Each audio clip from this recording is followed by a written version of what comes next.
Hello, everyone. This is Jennifer Delaney, the North American Product Manager here at Neolife International. And when I say here, I am actually here in our headquarters today.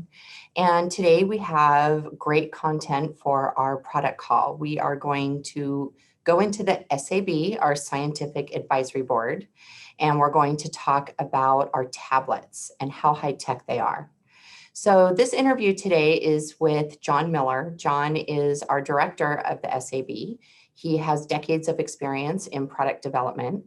He started as an engineer and even worked at NASA. And then he switched gears, luckily for us, to product development, has been involved in developing more than 500 products in more than 50 countries. His experience and knowledge on nutritional science is extensive. So again, we're really lucky to have him on our team. He's going to be interviewing Mark Lohman, and Mark is our Director of Product Development and Quality. Mark also has decades of experience as a formulator and as a biologist. So again, without further ado, I'm going to go ahead and turn this call over to John and Mark, and they will talk to you about our tablets and our capsules, because the delivery system of our product is just as important as what's inside. I hope you're all having a great week, and thanks for joining today. Hello, everyone, and thanks for sharing a little bit of time with us today as we get into the next session of Inside the SAB with Mr. Mark Lohman. And the topic today is Neolife tablets, those high technology tablets, and how they are dramatically different than anything else that you will encounter in the marketplace. Mark has been with Neolife for 26 years. I've known him for a long time. He started working with me way back, and we've done a lot of things over the years. He's the International Director of Product Development and Quality and a very important member of the Scientific Advisory Board. He has a background in biological sciences and a very deep understanding of pharmacy and manufacturing, which makes him one of the best possible candidates you could have for talking about the amazing difference in Neolife tablet technology. So, hi there, Mark. How you doing? I've been looking forward to this. Hi, John. Hi, everybody. Yeah, thanks for this opportunity. This is really great. You know, we had our first chat and conversation early in 1995. And I remember it well, just like it was just maybe last week or the week before. And one of the things that I like, John, in our discussions is I always learn something. So you've been a very good teacher and mentor over the years. I appreciate this time with you to be able to chat about this subject. Thanks, Mark. I appreciate it. We have been down a lot of paths together, solving some crazy challenges, and certainly our tablet technology has had many of those challenges to overcome. You know, Neolife delivers a wide array of powerful bioactive ingredients. Everybody knows that. We go to foods and extract things that are, you know, at best unstable under certain conditions and can be completely lost if not handled properly. And then we find ways to deliver those things, and tablets have been one of the ways that we've been able to do that, and I think very successfully based upon the data that we have. But if you look at a Neolife tablet, you might think it's just like every other tablet that you see on the market, and that could not be further from the truth. Though they appear the same from a content, stability, performance, and even a regulatory perspective, they are very different. Give us a little insight from your side, Mark. Right, John. You know, we make tens of millions of tablets every year, and all different forms, you know, whether they're round or capsule, oblong. Sometimes we've even done some hexagonal shapes, different shapes, and also different forms. There's the chewables and the slow release or immediate release, or the targeted delivery tablets. And each shape, form, type of tablet presents its own series of challenges that need to be overcome, you know, whether it's, you know, making sure that it delivers nutrients to the right spot, or tableting things that don't really want to be made into a tablet. Yeah. And we make, like I said, millions and millions of tablets every year. And I think we do that extremely successfully with the highest level of quality. Yeah, it's amazing. The interesting thing, or one of the things I find interesting about that is, you know, you can make a million or 10 million, or over a few years, you can make hundreds of millions of these things. And in our case, every one of them comes out essentially exactly the same because of the depth of the technology that we make sure delivers all of those bioactive nutrients time after time after time. Mm-hmm. You know, Neolife has been a leader in tableting technology for decades. I've spent a lot of time at the CRN and know some of the challenges that the industry has confronted. Actually, we were setting tablet manufacturing standards for ourselves before government regulations ever existed that demanded that we do certain things certain ways. In many many cases, by the time the government had a regulation in place, we were already doing it or doing much more. I know from experience that making highly functional tablets is not a simple thing. There are many physical and biological actions that need to be considered. Characteristics of the nutrient or nutrients to be delivered, you know, are they powdered? Do they lend themselves to being powders? Are they stable? Do you have to protect them from oxygen or light or whatever it might be? And, you know, on top of that, you have to come up with a selection of the most appropriate carriers to deliver that. And then there's things like compression ratios and size and shapes and coatings and disintegration time and moisture sensitivity and shelf life and much, much more that all need to be considered. On top of that, as you know, we don't always get to use the simple, straight, off-the-shelf sort of ingredients that a lot of others would choose to use. We're very strict about guidelines of what can and cannot be in our products. It's amazing. You and I have had many challenges in this development over the years, and tablets have been some of those most challenging because of the standards that we apply and the things that we demand from our products, the performance that we demand. So give us an overview of the perspective from the formulator engineer position that you occupy for us. Sure. You know, John, from a formulator's point of view, the reason behind using tablets is so that what we use is a nutrient delivery system that ensures uniformity and consistent delivery of the active compounds. Mm-hmm. I mean, that's the goal. And it has to be also in a format that's both chemically and physically stable. But, you know, like you say, we're using nutrients and compounds and extracts that other people don't use that are not terribly easy to put into a tablet. For instance, you know, there's different challenges based upon these different ingredients, these different, you know, actives as we call them. Mm-hmm. The whole food derived complex ingredients like flavonoids or from cruciferous plants. These extracts are really sensitive to degradation. And they require some special handling so that we can preserve the nutrient profile that's coming from these ingredients. There's some more things that are a little bit more stable, whether there's the, vitamin C or some minerals like calcium. Yeah. They're a little more stable, and they can be formulated a little bit differently. They can even be made into chewable tablets with no real degradation, but they still need to be protected as well. And there's different avenues for that. Then, of course, B vitamins, C vitamins, we may want to make those sort of meter out the nutrients slowly over time, even up to 8 hours, so that we can appropriately deliver those nutrients in a bioavailable form rather than having them lost. Now, here's a special one, and we've talked about this before, is the lipid-soluble ingredients. Mm.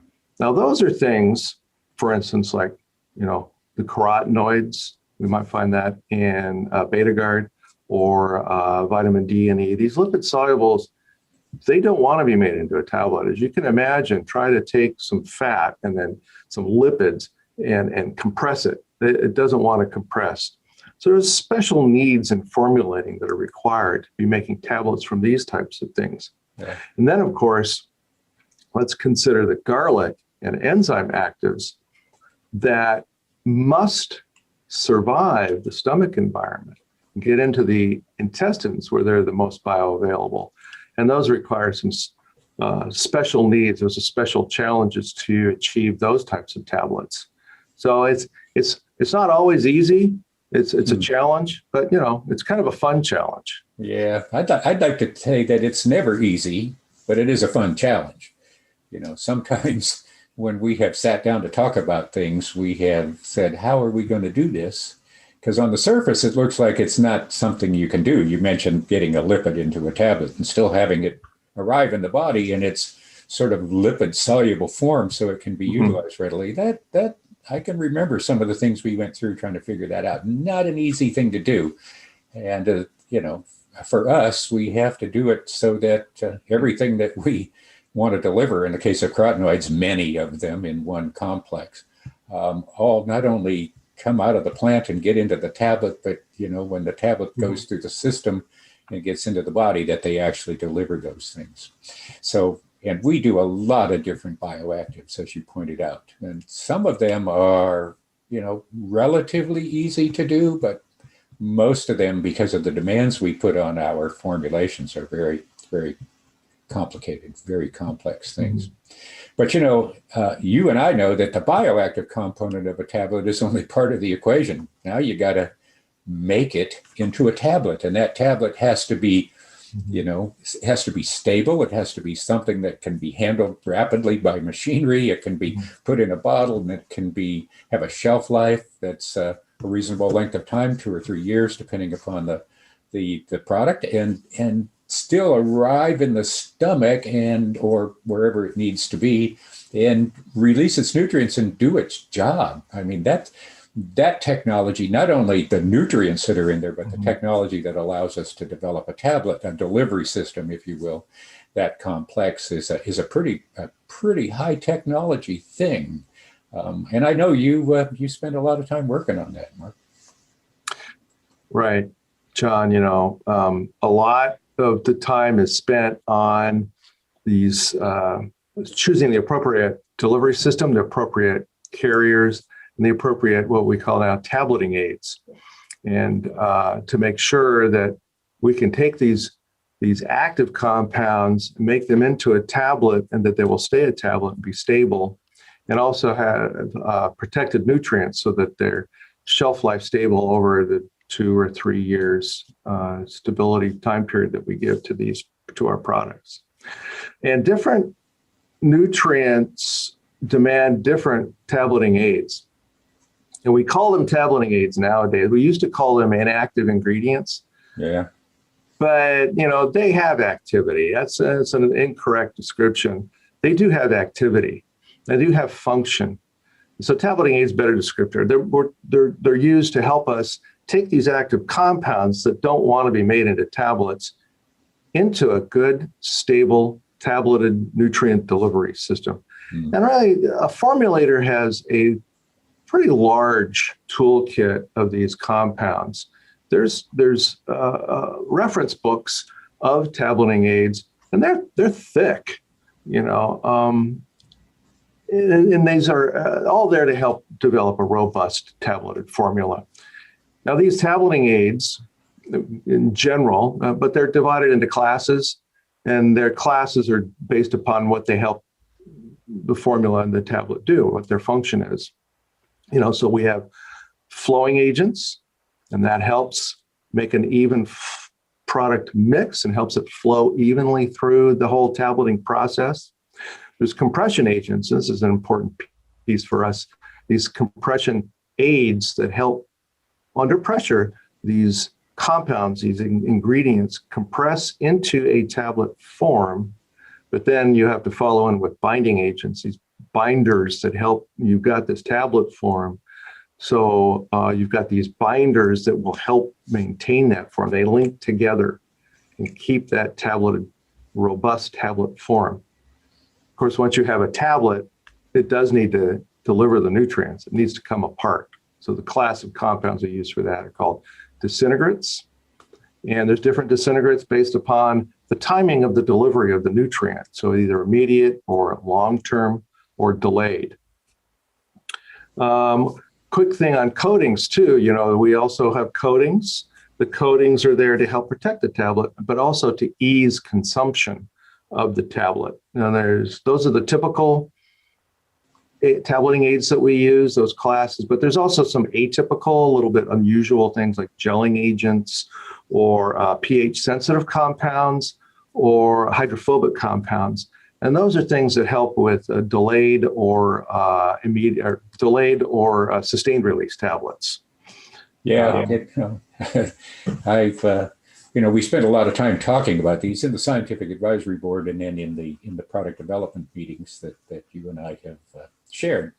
And it's always amazing to me all of the little factors that have to be taken into consideration to make a tablet do what it's supposed to do.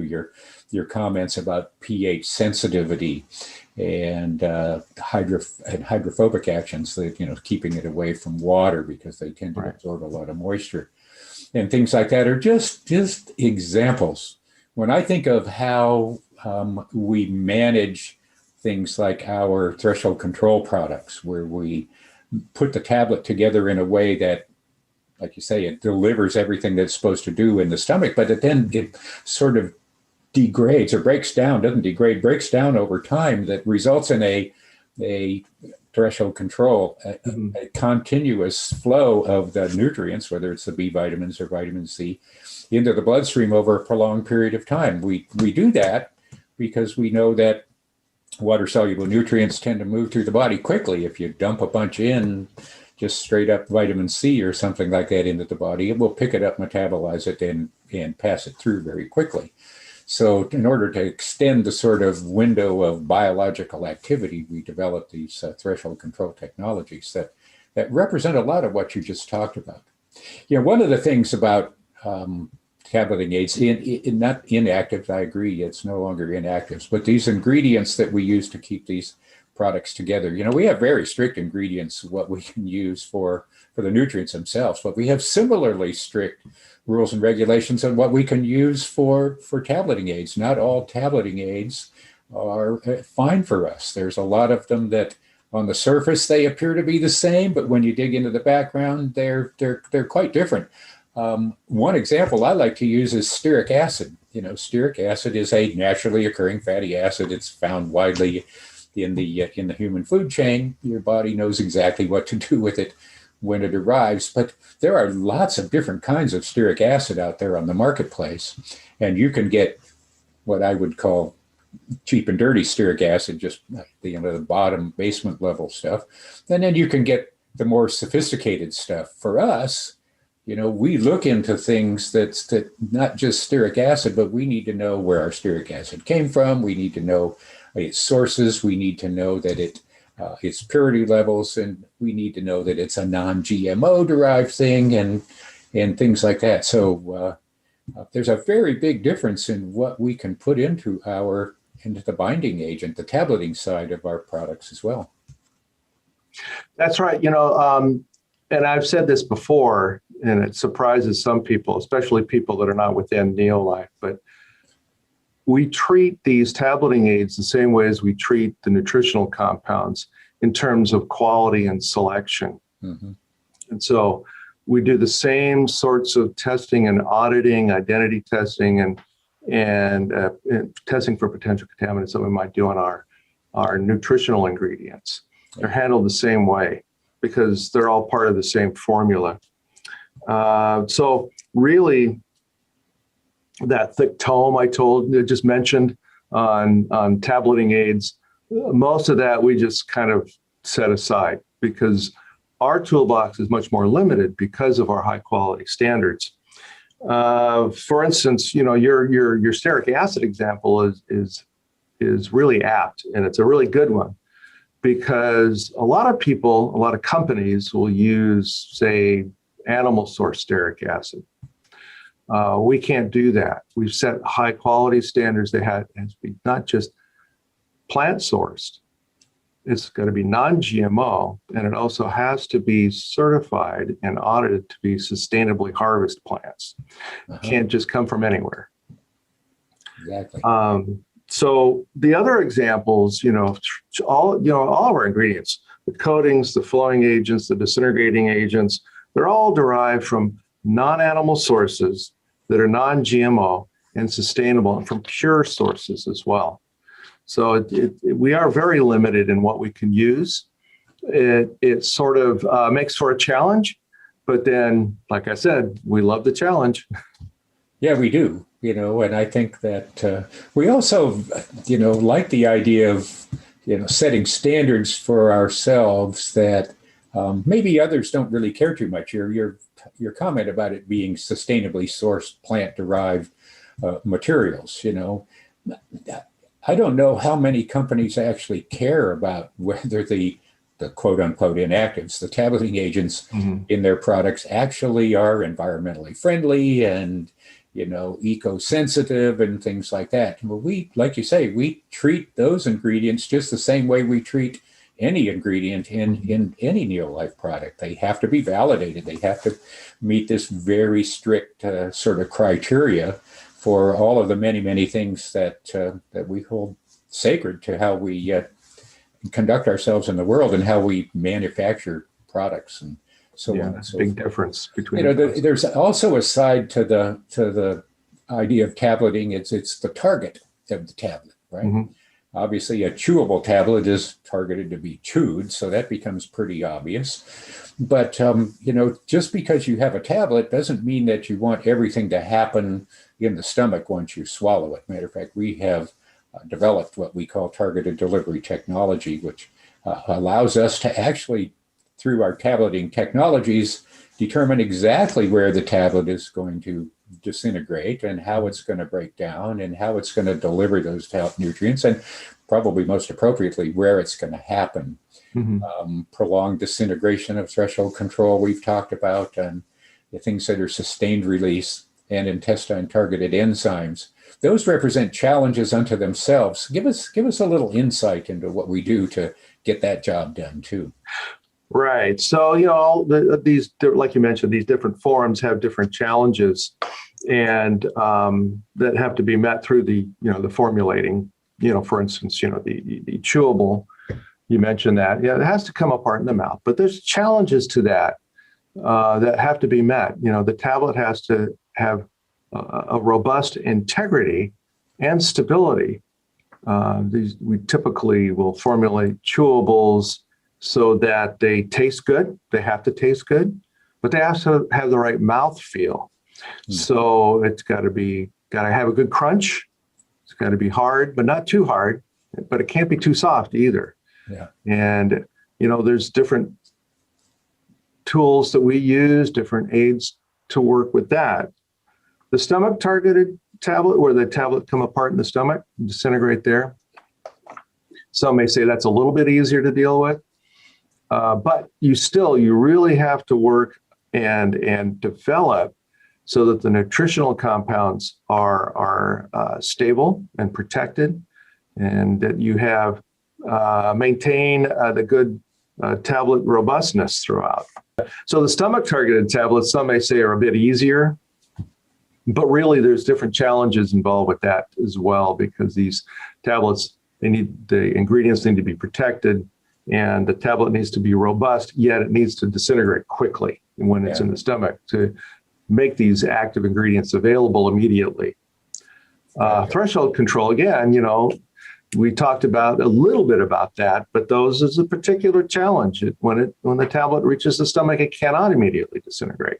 Yeah. It must slowly disintegrate. We're using hydrophobic compounds to help repel water that's in your system. It helps meter these things out, but it has to disintegrate. It can't just be a bullet, and go through the system. So it does disintegrate slowly over time, and we measure that. Mm-hmm. Then there's the intestine-targeted tablets, of course, as you can imagine. That's a challenge because those tablets need to remain unchanged in the stomach, the harsh, acidic stomach environment. Yeah. They cannot disintegrate. They can't release any nutrient. Once that tablet passes into the intestines, it needs to disintegrate. There's no metering out. It has to disintegrate in the intestine because it's at that point those nutrients are uptaken into the system. Yeah.